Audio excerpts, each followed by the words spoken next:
Hey everybody, how you doing? Good?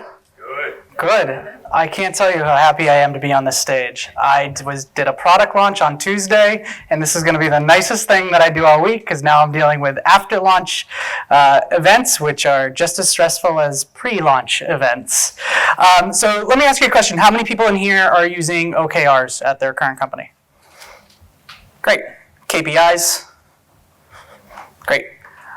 So what we're going to go over today is just sort of an experience I had going into LogMeIn and working with LastPass and some of the issues that we ran into with cross-organizational alignment. So getting started, the bigger question is, who am I, right? Who's the guy in front of you? So my name is Aaron Brennan. I'm from Concord, New Hampshire. I have a dog named Lola. We often go hiking in the White Mountains. Most weekends, so that's where I spend a lot of my personal time. As far as my background, I started my product marketing career at Google. Anybody ever heard of Google? Good. So I started as Associate Product Marketing Manager launching Google+, and I launched Google+ from 0 to 500 million users. I then got promoted into launching Hangouts. Has anybody in here used Hangouts? Great, yes, glad you used Hangouts. So I launched Hangouts to the consumers and then ended up moving up again to launching Google Glass. Has anyone in here heard of Google Glass? Yes, that was me. I built that team. I launched it to the public. Has anyone used Google Glass in here? Nice couple. All right. I have one. I almost brought it in. From after Google, I moved over to a company called Help Lightning, where I took over the director of product marketing there and helped launch their product. And now I'm currently at a company called AirSlate. We are a up-and-coming business workflow solution. That's the product that I just launched on Tuesday. So we are in market, and I'm super excited about it.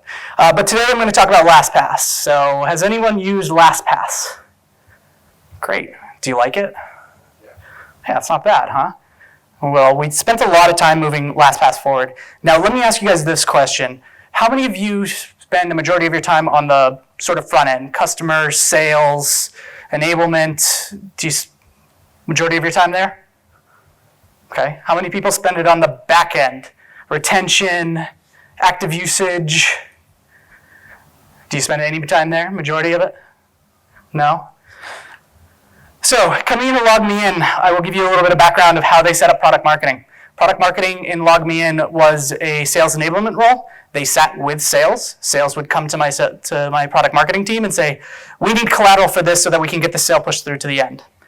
My role coming in, as I said, if I come in and take over product marketing is actually going to own the customer journey, right? And the customer journey starts with, I have no idea what your product is, all the way through to back in my day. And what back in my day means that you've been in the product for so long that it's not the same product anymore, right? So that's the customer journey. We focus on how do we get people in, how do we get people onboarded, how do we get second week retention, and then how do we create daily active users moving forward.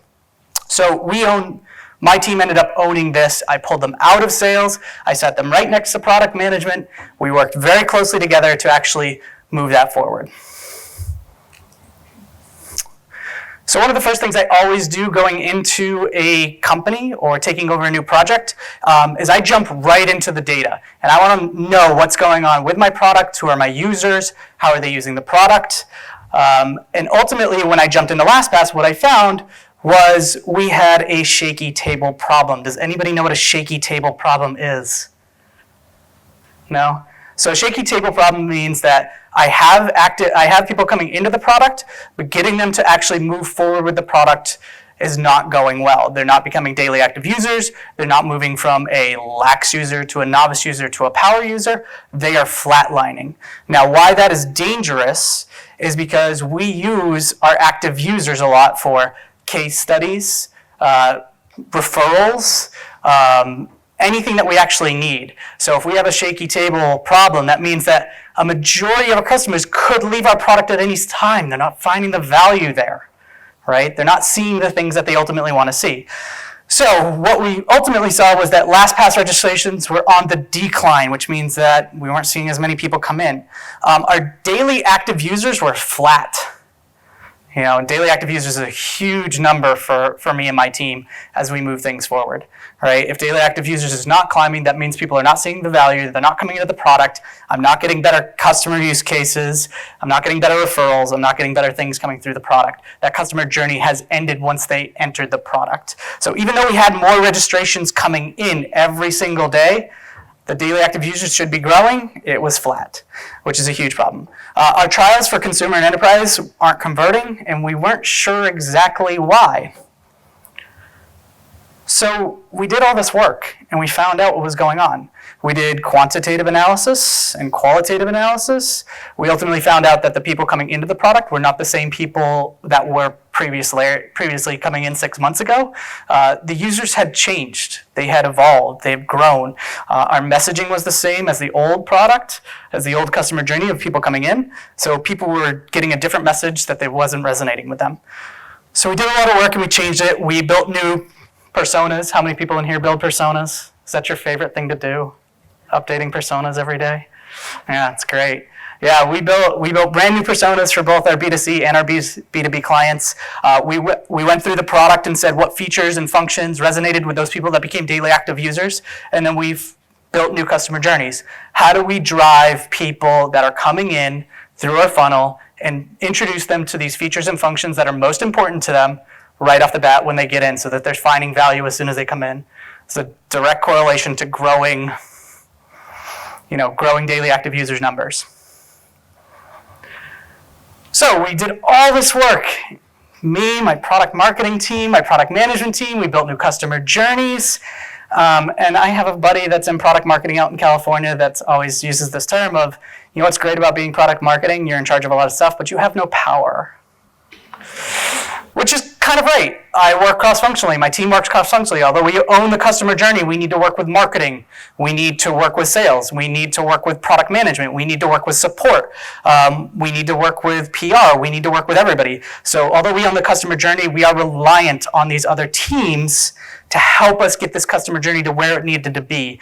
All the work that we did to build a brand new customer journey, to build the new messaging, to build it up and get to where we needed to be. Well, therein lies the problem. At LogMeIn, all these teams are very siloed. They do have OKRs, even though we had OKRs. Their OKRs came down from their line of business leads. It wasn't necessarily coming from what the customer journey was supposed to be. It was coming from what their goals were. And their goals didn't necessarily align with what our product goals were. Has anybody run into this problem before? Never? Yeah? It's one of those things. So it was really great that they all had OKRs, but every team had different OKR and OKR metrics that didn't necessarily align with the customer journey, with increasing daily active users. So there was a lot of headbutting. So Oliver, who was my product manager at the time on LastPass, really kind of had this day where he flipped out and he made a comment that I've always loved on the product management side and feel that we need to use it on the product marketing side, which is don't ship the org chart, right?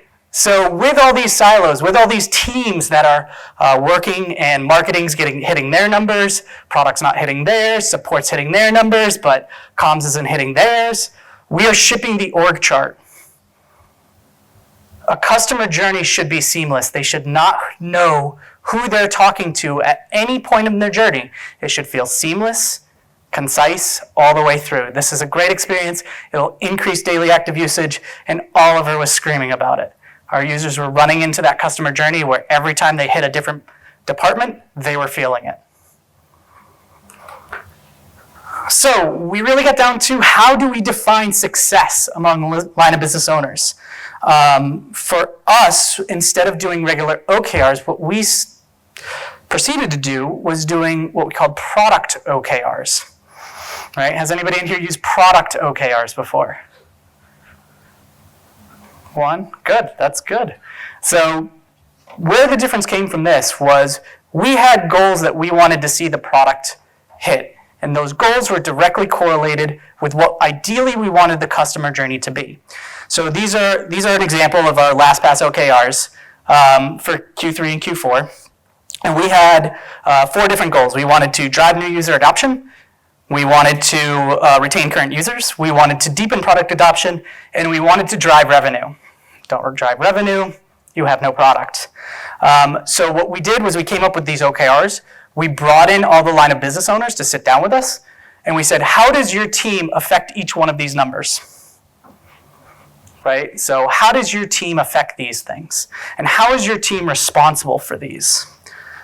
How do you work with these numbers? And so what we did is we sat down with each one of these team members and we got them to buy into these OKRs and the impact that their team had on these OKRs and aligned them to their OKRs. So it was really saying, showing empathy to these line of business owners, working with them. How do you hit your metrics? How do we hit our metrics? How do we combine them together to then start driving after these things?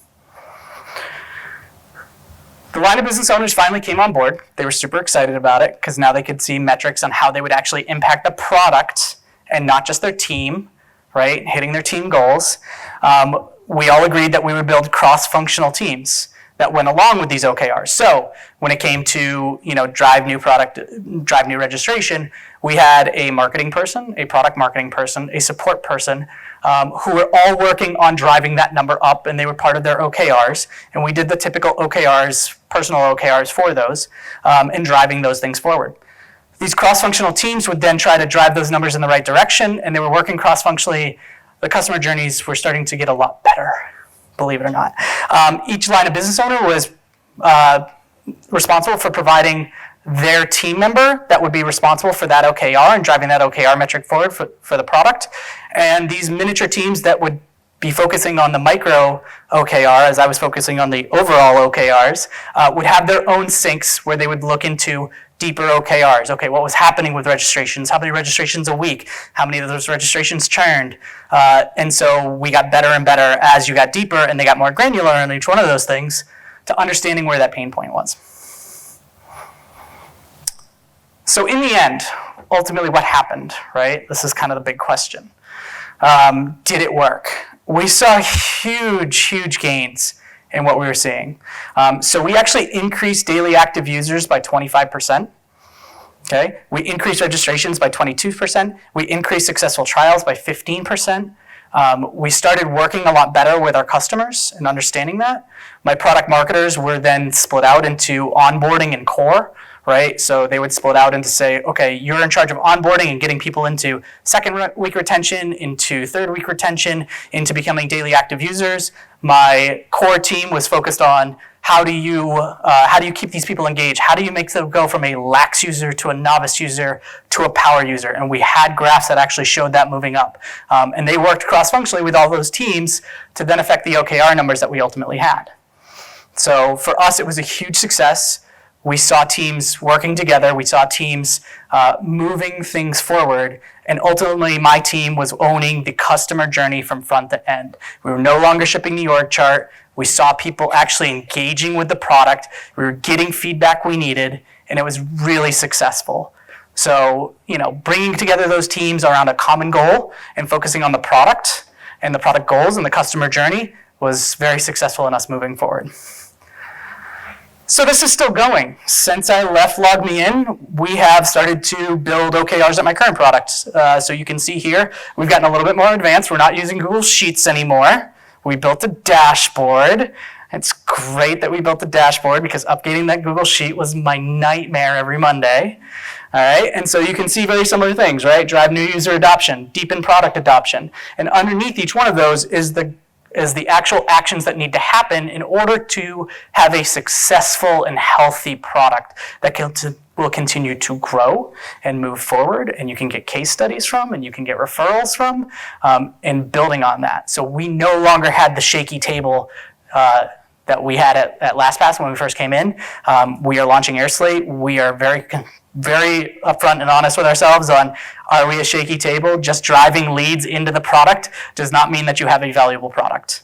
If they come in and they don't use it, we have not done our job. So that lies on my product marketing team here as well, and we drive those numbers. So I wanted to kind of open it up to any questions you guys might have, any ways that you guys have thought about doing this, anything that you see that you could probably use. any questions on how we executed some of this stuff. I had never used product OKRs until I went to LastPass and logged me in, and I was running into these issues cross-organizationally and had to pull the teams together across organizations. So happy to answer any questions.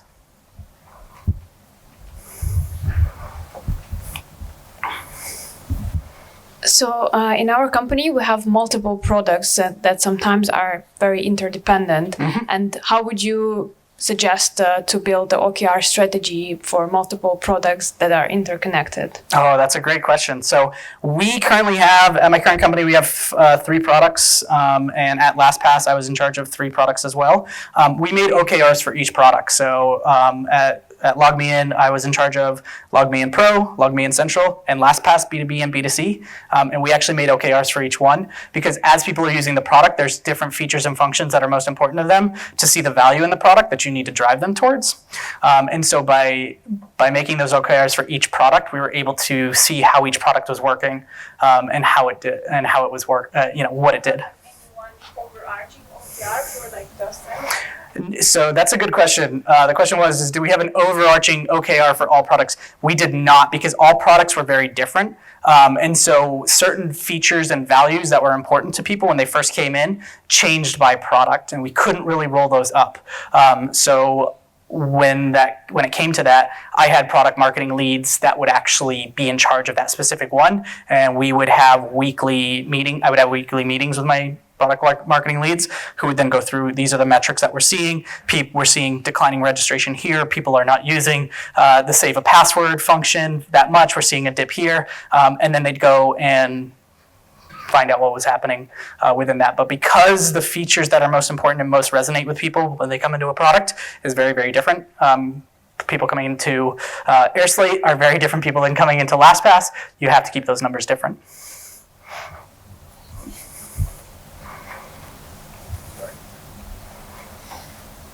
Thanks.